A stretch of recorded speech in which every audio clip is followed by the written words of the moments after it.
Yung Cannon Road, mga kabombo, ay nananatiling nakakaranas daw ng mga paghuhupa ng lupa at yung mga motorista ay pinapayuhan dumaan sa Marcos Highway. Ngayong masama pa rin ang lagay ho ng panahon dyan. May balita ang Bombo Radio Baguio.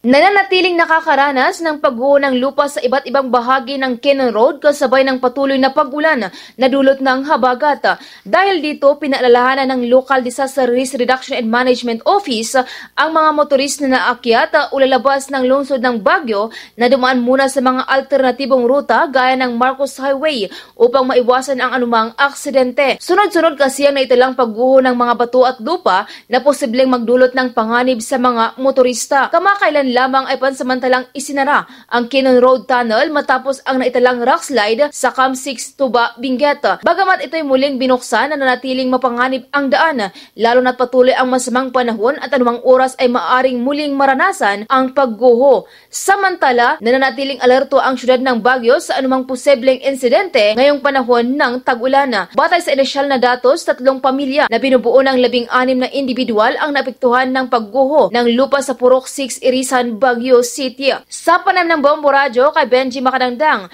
Chief ng Public Order and Safety Division, sinabi niyang nakahanda ang kanilang kagamitan at iba't ibang division gaya ng Security, Peace and Order, Anti-Road Obstruction, Calamity, Night Market at Smoke-Free Division upang agad na makaresponde. Ayon sa kanya, tuloy-tuloy ang koordinasyon at pagtutulungan ng kanilang tanggapan kasama ang iba pang departamento sa paghahanda para sa mga posibleng kalamidad. Iginit niya handa na sila dahil well-trained at may sapat na karanasan ang kanilang mga tauhan sa mabilisang pagresponde, bunga ng kanilang matagal na serbisyo sa Public Order and Safety Division. Ang opisina po ng Public Order Safety Division po under the Mayor's Office ay lagi pong handa na tumulong sa mga nangangailangan.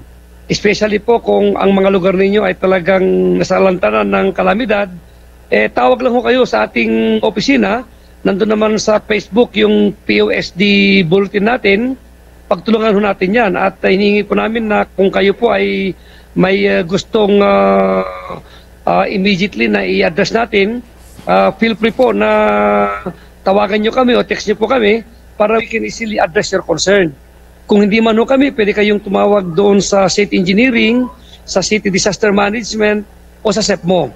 At yan po ay handa pong gawin ng ating mga POSD ang kanilang mandato para maproteksyonan po ang mga taga-City of Baguio. Samantala, dahil sa patuloy na sama ng panahon, sinuspende ni Baguio City Mayor Benjamin Magalong ang klase mula preschool hanggang senior high school sa parehong pribado at pampublikong paaralan sa lungsod kahapon. Mula dito sa syudad ng Baguio para sa Bombo Network News, ako si Bombo Rose Maribulsaw Langawan para sa number 1 and most trusted radio network in the country, Bombo Radio Philippines, Basta Radio, Bombo!